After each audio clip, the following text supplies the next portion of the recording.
Israel America Iran ಯುದ್ಧ, ರಷ್ಯಾದ master stroke. ಮಧ್ಯಪ್ರಾಚ್ಯ ಮಹಾಯುದ್ಧಕ್ಕೆ ರಷ್ಯಾಧಿಪತಿ ವ್ಲಾದಿಮಿರ್ ಪುಟಿನ್ ಎಂಟ್ರಿ.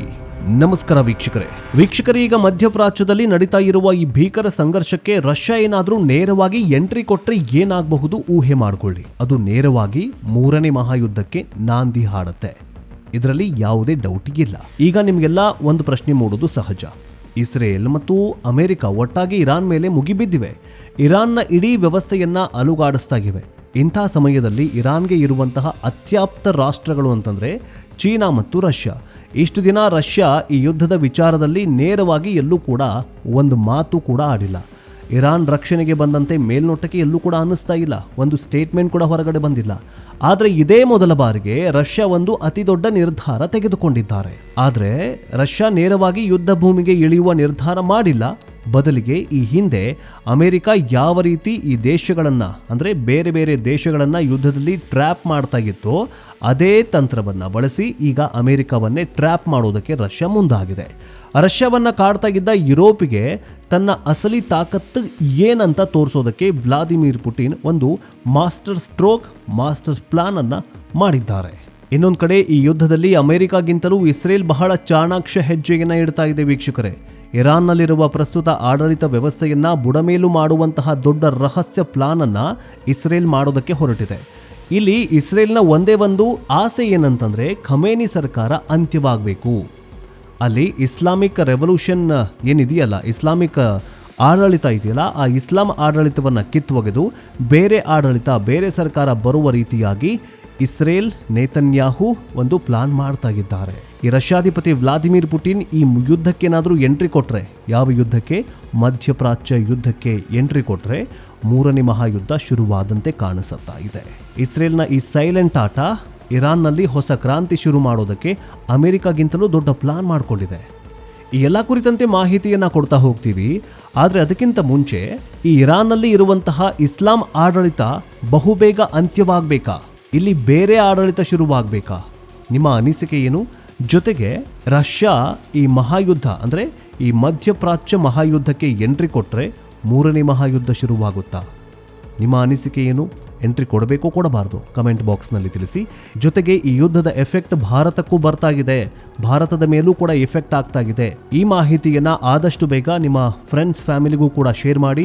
ನಿಮ್ಮ ವಾಟ್ಸ್ಆ್ಯಪ್ ಗ್ರೂಪ್ ಮತ್ತು ಫೇಸ್ಬುಕ್ ಗ್ರೂಪ್ಗಳಿಗೆ ಬೇಗ ಶೇರ್ ಮಾಡಿ. ಬನ್ನಿ ವಿಡಿಯೋವನ್ನ ಶುರು ಮಾಡೋಣ.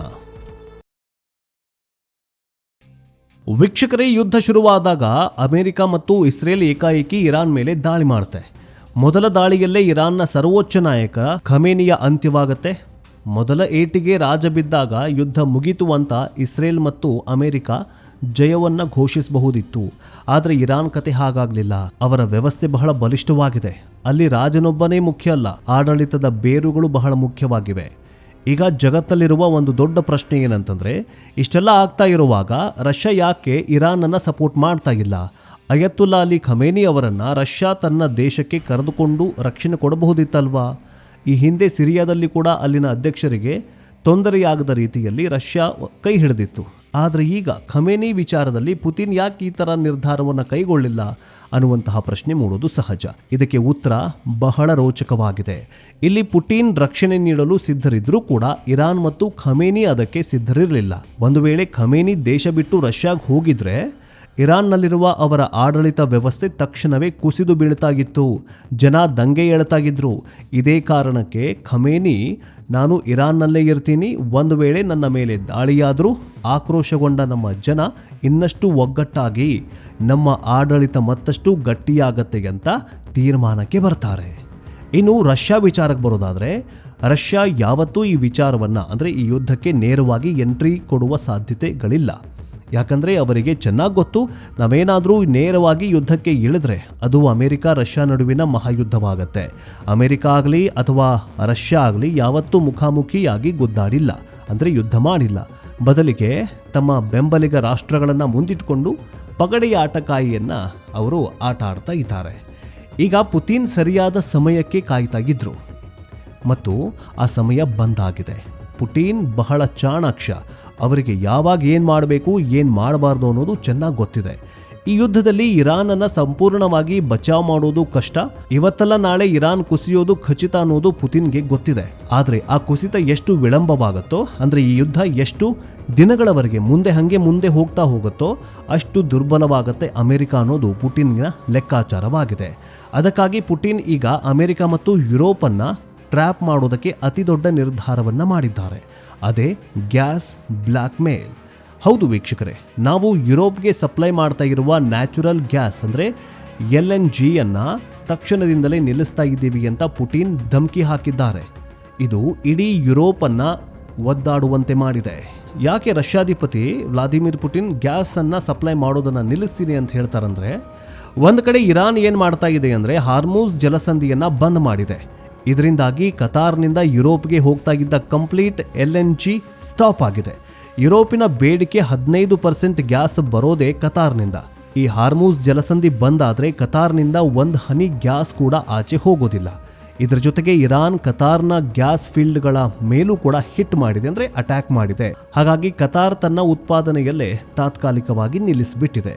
ಇರಾನ್ ಇನ್ನೊಂದು ಎಚ್ಚರಿಕೆ ಕೊಟ್ಟಿದೆ, ನಾವು ಈ ಮಾರ್ಗದಲ್ಲಿ ಕೇವಲ ಚೀನಾ ಮತ್ತು ರಷ್ಯಾದ ಹಡಗುಗಳಿಗೆ ಮಾತ್ರ ಅವಕಾಶ ಕೊಡ್ತೀವಿ. ಬೇರೆ ಯಾವುದೇ ದೇಶದ ಹಡಗು ಬಂದರೂ ನಾವು ಅದನ್ನ ಸಮುದ್ರದಲ್ಲಿ ಮುಳುಗಿಸ್ತೀವಿ ಅಂತ ಎಚ್ಚರಿಕೆ ಕೊಟ್ಟಿದೆ.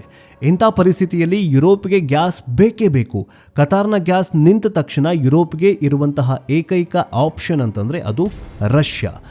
2022 ಸಮಯದಲ್ಲಿ ಅಂದರೆ ಉಕ್ರೇನ್ ಯುದ್ಧಕ್ಕೂ ಮುನ್ನ ಯುರೋಪ್ನ 45% ಗ್ಯಾಸ್ ಬರ್ತಾ ಇದ್ದದ್ದೇ ರಷ್ಯಾದಿಂದ. ಈಗ ಅದು 20%ಗೆ ಕುಸಿತವಾಗಿದೆ.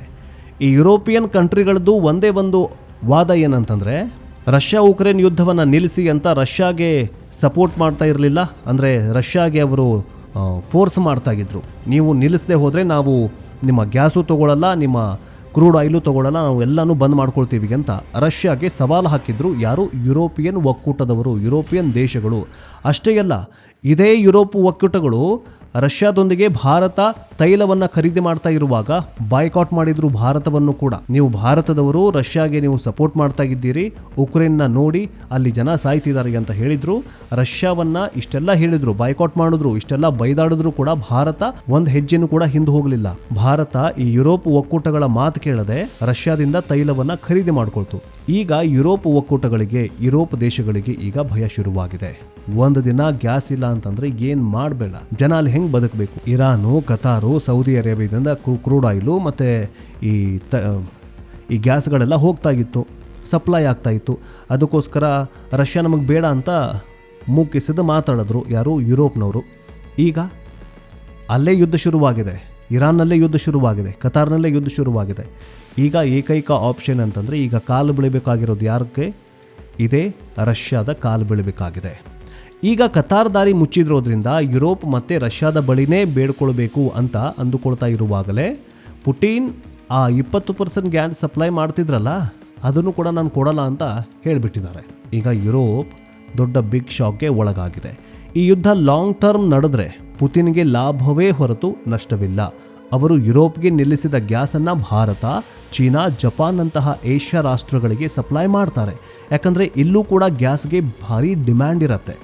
ಇದರ ಜೊತೆಗೆ ಇನ್ನೊಂದು ದೊಡ್ಡ ಅನುಮಾನ ವ್ಯಕ್ತವಾಗ್ತಾ ಇದೆ ಮತ್ತು ಇಸ್ರೇಲ್ ಈ ಬಗ್ಗೆ ಮಾಹಿತಿ ಕೂಡ ನೀಡಿದೆ.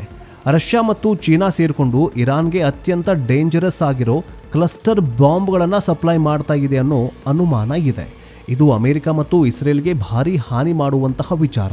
ಯಾಕಂದರೆ ಈ ಕ್ಲಸ್ಟರ್ ಬಾಂಬ್ಗಳನ್ನು ಏರ್ ಡಿಫೆನ್ಸ್ ಸಿಸ್ಟಮ್ಗಳ ಮೂಲಕ ತಡೆಯೋದು ಬಹಳ ಕಷ್ಟ.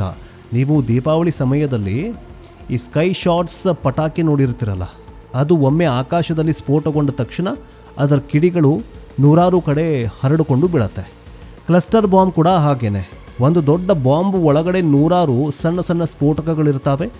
ಒಂದು ವೇಳೆ ಆ ಮುಖ್ಯ ಬಾಂಬನ್ನು ಗಾಳಿಯಲ್ಲೇ ಹೊಡೆದುರುಳಿಸಿದ್ರು ಅದರೊಳಗಿನ ಸಣ್ಣ ಪುಟ್ಟ ಸ್ಫೋಟಕಗಳಿರ್ತಾವಲ್ಲ, ಆ ಬೇರೆ ಬೇರೆ ಕಡೆ ಬಿದ್ದು ದೊಡ್ಡ ಹಾನಿ ಮಾಡುತ್ತವೆ. ಈಗ ಇರಾನ್ ಈಗಾಗಲೇ ಟೆಲ್ ಅವೀವಾ ಮೇಲೆ ಇಂತಹದ್ದೇ ಕ್ಲಸ್ಟರ್ ಬಾಂಬ್ ಪ್ರಯೋಗ ಮಾಡಿದೆ ಅಂತ ಇಸ್ರೇಲ್ ಹೇಳ್ತಾಗಿದೆ. ಈ ತಂತ್ರಜ್ಞಾನವನ್ನು ರಷ್ಯಾ ಮತ್ತು ಚೀನಾ ಮಾತ್ರ ಇರಾನ್ಗೆ ಒದಗಿಸೋದಕ್ಕೆ ಸಾಧ್ಯ. ಅಂದರೆ ಪರೋಕ್ಷವಾಗಿ ರಷ್ಯಾ ಮತ್ತು ಚೀನಾ ಇರಾನ್ಗೆ ಸಪೋರ್ಟ್ ಮಾಡ್ತಾ ಇದ್ದಾವೆ. ಇದರಿಂದ ಈ ಯುದ್ಧದಲ್ಲಿ ಅಮೆರಿಕ ಸಿಕ್ಕಾಕಿಕೊಳ್ಳುವ ಸಾಧ್ಯತೆ ಹೆಚ್ಚಾಗ್ತಾ ಇದೆ.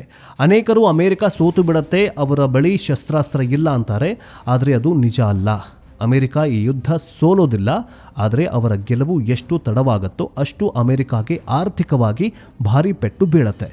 ಅಮೆರಿಕ ವೀಕ್ ಆಗತ್ತೆ. ಕೊನೆಗೆ ಗೆದ್ರೂ ಅದನ್ನ ಸಂಭ್ರಮಿಸುವ ಸ್ಥಿತಿಯಲ್ಲಿ ಅಮೆರಿಕ ಇರೋದಿಲ್ಲ. ರಷ್ಯಾ ಮತ್ತು ಚೀನಾದ ಅಸಲಿ ಉದ್ದೇಶವೂ ಕೂಡ ಇದೇ ಆಗಿದೆ.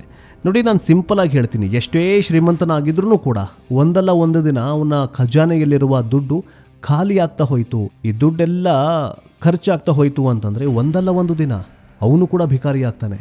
ಈಗ ಅಮೆರಿಕದ ಪರಿಸ್ಥಿತಿಯೂ ಕೂಡ ಅದೇ ಆಗಿದೆ. ಇದೆಲ್ಲದರ ನಡುವೆ ಯುರೋಪಿನ ದೇಶಗಳು ಕೂಡ ಅಮೆರಿಕಾಗೆ ಒಂದು ಹಂತದಲ್ಲಿ ಕೈಕೊಟ್ಟಂತೆ ಕಾಣಿಸ್ತಾಗಿದೆ. ಯುರೋಪಿನ ಪ್ರಮುಖ ಶಕ್ತಿಗಳಾಗಿರೋ UK, ಫ್ರಾನ್ಸ್ ಮತ್ತು ಜರ್ಮನಿ ಈ ಯುದ್ಧದಲ್ಲಿ ವಿಭಿನ್ನವಾದ ಹೆಜ್ಜೆ ಇಡ್ತಾಗಿದ್ದಾವೆ.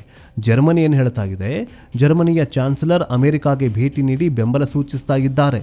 ಆದರೆ ಮಿಲಿಟರಿ ಸಪೋರ್ಟ್ ಮಾಡೋದಕ್ಕೆ ಮುಂದೆ ಬಂದಿಲ್ಲ. ಇನ್ನು UK, ಬ್ರಿಟನ್ದು ಕೂಡ ಆರಂಭದಲ್ಲೂ ದ್ವಂದ್ವ ನೀತಿ ಇತ್ತು. ಮೊದಲು ನಮ್ಮ ಏರ್ ಬೇಸ್ಗಳನ್ನು ಬಳಸೋದಕ್ಕೆ ಬಿಡಲ್ಲ ಅಂತಂದ್ರು. ಆಮೇಲೆ ಅಮೆರಿಕ ನಮ್ಮ ಏರ್ ಬೇಸ್ ಬಳಸ್ಕೊಳ್ಬಹುದು, ಆದರೆ ಕೇವಲ ಡಿಫೆನ್ಸ್ ಅಂದರೆ ರಕ್ಷಣೆಗೆ ಮಾತ್ರ, ಇರಾನ್ ಮೇಲೆ ದಾಳಿ ಮಾಡೋದಕ್ಕೆ ಬಳಸುವಂತಿಲ್ಲ ಅಂತ ಕಂಡೀಷನ್ ಹಾಕಿದ್ರು. ಇದು ಟ್ರಂಪ್ ಅವರನ್ನ. ಇನ್ನು ಫ್ರಾನ್ಸ್ನ ಇಮ್ಯಾನ್ಯುಯಲ್ ಮ್ಯಾಕ್ರನ್ ಅವರಂತೂ ಈ ಯುದ್ಧವನ್ನ ಖಂಡಿಸಿದ್ದಾರೆ. ಇದು ಅಂತಾರಾಷ್ಟ್ರೀಯ ಕಾನೂನಿನ ಉಲ್ಲಂಘನೆ ಅಂತ ಹೇಳಿದ್ದಾರೆ. ಫ್ರಾನ್ಸ್ ತನ್ನ ಯುದ್ಧ ನೌಕೆ ಮತ್ತು ರಫೇಲ್ ಜೆಟ್ಗಳನ್ನು ಗಲ್ಫ್ ಕಳುಹಿಸಿದೆಯಾದರೂ ಅದು ಇರಾನ್ ವಿರುದ್ಧ ಯುದ್ಧ ಮಾಡೋದಕ್ಕಲ್ಲ, ಬದಲಾಗಿ UAEಯಲ್ಲಿರುವ ತನ್ನ ಹಿತಾಸಕ್ತಿಗಳನ್ನ ಅಂದರೆ ತನ್ನ ದೇಶದ ಫ್ರಾನ್ಸ್ ದೇಶದ ಪ್ರಜೆಗಳನ್ನು ರಕ್ಷಣೆ ಮಾಡಿಕೊಳ್ಳೋದಕ್ಕೆ ಯುದ್ಧ ವಿಮಾನಗಳನ್ನು ಕಳುಹಿಸಿದೆ ಅಂತ ಸ್ಪಷ್ಟಪಡಿಸಿದೆ. ಇನ್ನು ಸ್ಪೇನ್ ಕೂಡ ಅಷ್ಟೇ. ಸ್ಪೇನ್ ದೇಶದಂತೂ ಈ ಯುದ್ಧಕ್ಕೆ ಕಂಪ್ಲೀಟ್ ಬೆನ್ನು ತೋರಿಸಿದೆ. ಇದರಿಂದ ಗರಂ ಆಗಿರುವ ಟ್ರಂಪ್ ಸ್ಪೇನ್ ಮೇಲೆ ಆರ್ಥಿಕ ನಿರ್ಬಂಧ ಹೇರ್ತೀವಿ, ಎಕ್ಸ್ಪೋರ್ಟ್ಸ್ ಇಂಪೋರ್ಟ್ಸ್ ಅಂದರೆ ಈ ಆಮದು ರಫ್ತಿನ ಮೇಲೆ ನಾವು ಬ್ಯಾನ್ ಹಾಕ್ತೀವಿ ಅಂತ ಬೆದರಿಕೆ ಹಾಕ್ತಾಗಿದ್ದಾನೆ. ನಿಮಗೆಲ್ಲ ಒಂದು ಅರ್ಥ ಆಗಿರಬಹುದು, ಈ ಅಮೆರಿಕದ ಅಧ್ಯಕ್ಷ ಡೊನಾಲ್ಡ್ ಟ್ರಂಪ್ ಇದಾನಲ್ಲ, ಈತನ ಕೈಯಲ್ಲಿ ಒಂದೇ ಒಂದಾಗೋದು, ಇವನು ಪರವಾಗಿ ನಿಲ್ಲದೆ ಹೋದರೆ ಇವನು ಈ ಸುಂಕಾಸ್ತ್ರವನ್ನು ಬಳಸ್ತಾನೆ. ನೀವು ನನ್ನ ಮಾತು ಕೇಳಿಲ್ಲ ಅಂತಂದರೆ ನಿನಗೆ ಟ್ಯಾಕ್ಸ್ ಹಾಕ್ತೀನಿ ಅಂತ ಚಿಕ್ಕ ಮಕ್ಕಳು ಆಟ ಆಡ್ತಾವಲ್ಲ, ಆ ಥರ ಮಾಡ್ತಿದ್ದಾನೆ. ಆದರೆ ತನ್ನದೇ ದೇಶದಲ್ಲಿ ಅಮೆರಿಕಾದಲ್ಲಿ ಇನ್ನೇನು ಕೆಲವೇ ದಿನಗಳಲ್ಲಿ ಕೆಲವೇ ವಾರಗಳಲ್ಲಿ ಮಧ್ಯಂತರ ಚುನಾವಣೆ ನಡೆಯಲಿದೆ. ಎಲ್ಲಿ? ಅಮೆರಿಕಾದಲ್ಲಿ. ಆ ಮಧ್ಯಂತರದ ಚುನಾವಣೆಯಲ್ಲಿ ಟ್ರಂಪ್ ಸೋಲೋದಂತೂ ಫಿಕ್ಸ್ ಆಗ್ತಾಗಿದೆ. ಕಾರಣ ಅಲ್ಲಿನ ಜನ ಬುಂಗಿ ಬೀಳ್ತಾಗಿದ್ದಾರೆ. ಇರಾನ್ ಮತ್ತು ಇಸ್ರೇಲ್ ಯುದ್ಧ ಮಾಡ್ತಾ ಇದ್ರೆ ನೀನು ಯಾಕಪ್ಪ ಇಲ್ಲಿ ನಡು ಹೋಗಿ ನೀನು ಯಾಕೆ ನಮ್ಮ ದುಡ್ಡನ್ನು ನೀನು ಅಲ್ಲಿ ಸುರಿತಾ ಇದೆಯಾ, ನಿನಗೆ ಯಾಕೆ ಬೇಕಾಗಿತ್ತು ಅಂತ ಜನ ಬೈತಿದ್ದಾರೆ. ನೋಡಿ, ಎಷ್ಟು 1,000 ಕೋಟಿ ರೂಪಾಯಿ ದಿನಕ್ಕೆ ಈ ಅಮೆರಿಕದ ಅಧ್ಯಕ್ಷ ಈ ಟ್ರಂಪು ಸುರಿತಾ ಇದ್ದಾನೆ. ಸುಮ್ಮನೆ ವೇಸ್ಟು. ತನ್ನ ದೇಶಕ್ಕೇನಾದರೂ ಮಾಡಿದಿದ್ರೆ ಅದೊಂದು ಓಕೆ, ಆದರೆ ಬೇರೆಯವರ ಮನೆಯಲ್ಲಿ ಜಗಳ ಬಿಡಿಸೋದಕ್ಕೆ ಅಥವಾ ಜಗಳ ಆಡೋದಕ್ಕೆ ಈತ ತನ್ನ ದುಡ್ಡನ್ನು ಹಾಕಿ ಜಗಳ ಆಡ್ತಾ ಇದ್ದಾನಲ್ಲ, ಇದು ಒಂದು ಮೂರ್ಖತನ ಅಂತಲೇ ಹೇಳಬಹುದು. ಒಟ್ನಲ್ಲಿ ಯುದ್ಧದ ಸಮಯದಲ್ಲಿ ಯುರೋಪ್ ಅಮೆರಿಕಾದ ಜೊತೆ ನಿಲ್ತಾ ಇಲ್ಲ. ಇನ್ನೊಂದು ಕಡೆ ಇರಾನ್ ಜೊತೆ ರಷ್ಯಾ ಮತ್ತು ಚೀನಾ ಹೆಚ್ಚು ಹತ್ತಿರವಾಗ್ತಾ ಇದ್ದಾವೆ. ಈ ಯುದ್ಧ ಹೀಗೆ ಮುಂದುವರೆದಿದ್ದೇ ಆದಲ್ಲಿ ಟ್ರಂಪ್ಗೆ ಉಳಿಯೋದು ಎರಡನೇ ಆಪ್ಷನ್, ಅದು ನ್ಯಾಟೋ ಪಡೆಯನ್ನ ಯುದ್ಧಕ್ಕಿಳಿಸೋದು, ಇಲ್ಲ ಅಂದ್ರೆ ಪಾಕಿಸ್ತಾನವನ್ನ ಬಲಿ ಕೊಡೋದು. ಮುಂದೇನಾಗತ್ತೆ ಕಾದ್ ನೋಡಬೇಕಾಗಿದೆ. ಸೊ ಈಗ ಇಸ್ರೇಲ್ನ ಚಾಣಾಕ್ಷತನ ಇಲ್ಲಿ ನಾನು ಎಕ್ಸ್ಪ್ಲೇನ್ ಮಾಡಲೇಬೇಕು. ಅಮೆರಿಕ ಏನೋ ದೊಡ್ಡ ಪ್ಲಾನ್ ಮಾಡಿಕೊಂಡು ಬಂದಿದೆ ಅಂತ ಅನಿಸ್ತಾ ಇದ್ರು, ಆನೆ ನುಗ್ಗಿದ ಹಾಗೆ ನುಗ್ಗಿ ಡ್ಯಾಮೇಜ್ ಮಾಡ್ತಾ ಇದೆ ಅಷ್ಟೇ. ಆದರೆ ಇಸ್ರೇಲ್ ಹಾಗಲ್ಲ, ಅವರ ಬಳಿ ಪಕ್ಕಾ ಲೆಕ್ಕ ಆಗಿದೆ, ಅದನ್ನು 100% ಎಕ್ಸಿಕ್ಯೂಟ್ ಮಾಡ್ತಾ ಇದ್ದಾರೆ. ಉದಾಹರಣೆಗೆ ಕಳೆದ 12 ಗಂಟೆಗಳಲ್ಲಿ ಈಗ ಇಸ್ರೇಲ್ ಎಲ್ಲೆಲ್ಲಿ ಅಟ್ಯಾಕ್ ಮಾಡ್ತಾ ಇದೆ, 12 ಗಂಟೆಗಳಲ್ಲಿ ಇರಾನ್ ಬರೀ ಈ ಹೆಡ್ ಆಫೀಸ್ಗಳ ಮೇಲೇ ಅಟ್ಯಾಕ್ ಮಾಡ್ತಾ ಇದೆ. ಇದ್ಯಾಕೆ ಇಷ್ಟೊಂದು ಇಂಪಾರ್ಟೆಂಟ್ ಅಂತ ಕೇಳಬಹುದು. ಇಸ್ರೇಲ್ ಇಡೀ ಇರಾನ್ ಆಕಾಶದ ಮೇಲೆ ಹಿಡಿತ ಸಾಧಿಸಿರುವಾಗ ಈ ಆಫೀಸ್ಗಳಿಗೆ ಹೊಡೆಯೋದು ಇಷ್ಟು ಮುಖ್ಯನಾ ಅಂತ ನಿಮಗನಿಸಬಹುದು. ಆದರೆ ಈ ಆಫೀಸ್ಗಳು ಇರಾನ್ನ ಪ್ರಸ್ತುತ ಆಡಳಿತದ ಆತ್ಮ ಇದ್ದ ಹಾಗೆ. ಕೇವಲ ಸುಪ್ರೀಂ ಲೀಡರ್ ಖಮೇನಿಯನ್ನು ಟಾರ್ಗೆಟ್ ಮಾಡಿದ್ರೆ ಇಂಥ 100 ನಾಯಕರನ್ನು ಹುಟ್ಟು ಹಾಕುವ ಕೆಪಾಸಿಟಿ ಇರಾನ್ನ ವ್ಯವಸ್ಥೆಗೆ ಇದೆ. ರಾಜ ಹೋದರೆ ಮತ್ತೊಬ್ಬ ರಾಜ ಬರ್ತಾನೆ, ಆದರೆ ಆ ರಾಜನಿಗೆ ಬಲ ತುಂಬುವ IRGC ಇಂಟೆಲಿಜೆನ್ಸ್ ಸೈಬರ್ ಫೋರ್ಸ್ಗಳನ್ನೇ ನಾಶ ಮಾಡಿದ್ರೆ ಏನಾಗುತ್ತೆ? ಆಗ ಆಡಳಿತ ವ್ಯವಸ್ಥೆ ತನ್ನ ಶಕ್ತಿಯನ್ನು ಕಳೆದುಕೊಳ್ಳುತ್ತೆ. ಆಂತರಿಕವಾಗಿ ಸರ್ಕಾರ ವೀಕ್ ಆಗುತ್ತೆ. ಯಾವಾಗ ಸರ್ಕಾರದ ಶಕ್ತಿ ಕುಂದತ್ತೋ ಆಗ ಇರಾನ್ ಒಳಗಡೆ ಇರುವಂತಹ ಸರ್ಕಾರ ವಿರೋಧಿ ಜನ ಬಹಳ ಧೈರ್ಯದಿಂದ ಬೀದಿಗೆ ಇಳಿದು ಪ್ರತಿಭಟನೆ ಮಾಡ್ತಾರೆ. ಈಗ ಇಸ್ರೇಲ್ನ ಒಂದೇ ಒಂದು ಉದ್ದೇಶ, ಇರಾನ್ ಜನರೇ ಬಂದು ಈ ಆಡಳಿತವನ್ನು ಕಿತ್ತೊಗಿಬೇಕು. ಅಂದರೆ ಖಮೇನಿ ಅಂದರೆ ಇಸ್ಲಾಂ ಆಡಳಿತವನ್ನ ಕಿತ್ತೊಗಿಬೇಕು ಅನ್ನೋದು. ಅದು ಏನಾಗುತ್ತೋ ಗೊತ್ತಿಲ್ಲ. ವೀಕ್ಷಕರೇ, ಈ ಮಹಾಯುದ್ಧದಲ್ಲಿ ದಿನಕ್ಕೊಂದು ಹೊಸ ಡೆವಲಪ್ಮೆಂಟ್ ಆಗ್ತಾ ಇದೆ ಮತ್ತು ಆಗ್ತಾನೆ ಇರತ್ತೆ. ರಷ್ಯಾದ ಎಂಟ್ರಿ, ಯುರೋಪಿನ ಗೊಂದಲ, ಇಸ್ರೇಲ್ನ ಮಾಸ್ಟರ್ ಪ್ಲಾನ್ ಇವೆಲ್ಲವೂ ಕೂಡ ಜಗತ್ತಿನ ನಕ್ಷೆಯನ್ನೇ ಬದಲಿಸುವ ಶಕ್ತಿ ಹೊಂದಿದೆ. ಈ ಯುದ್ಧದ ಬಗ್ಗೆ ನಿಮಗೇನನ್ಸುತ್ತೆ? ಅಮೆರಿಕ ಈ ಯುದ್ಧದಲ್ಲಿ ಟ್ರ್ಯಾಪ್ ಆಗುತ್ತಾ ಅಥವಾ ರಷ್ಯಾ ಮತ್ತು ಚೀನಾದ ಆಟ ನಡೆಯೋದಿಲ್ವಾ? ಜೊತೆಗೆ ಅಮೆರಿಕ ಸೋಲ್ಬೇಕಾ? ಇಲ್ಲಿ ನಿಮ್ಮ ಸಪೋರ್ಟ್ ಯಾರಿಗೆ? ಇರಾನ್ಗೋ ಅಥವಾ ಇಸ್ರೇಲ್ ಅಮೆರಿಕಾಗೋ? ಕಮೆಂಟ್ ಬಾಕ್ಸ್ನಲ್ಲಿ ತಿಳಿಸಿ. ನೆಕ್ಸ್ಟ್ ಅಪ್ಡೇಟ್ನೊಂದಿಗೆ ಬೇಗ ವಾಪಸ್ ಬರ್ತೀವಿ. ಜೈ ಹಿಂದ್, ಜೈ ಕರ್ನಾಟಕ, ವಂದೇ ಮಾತರಂ.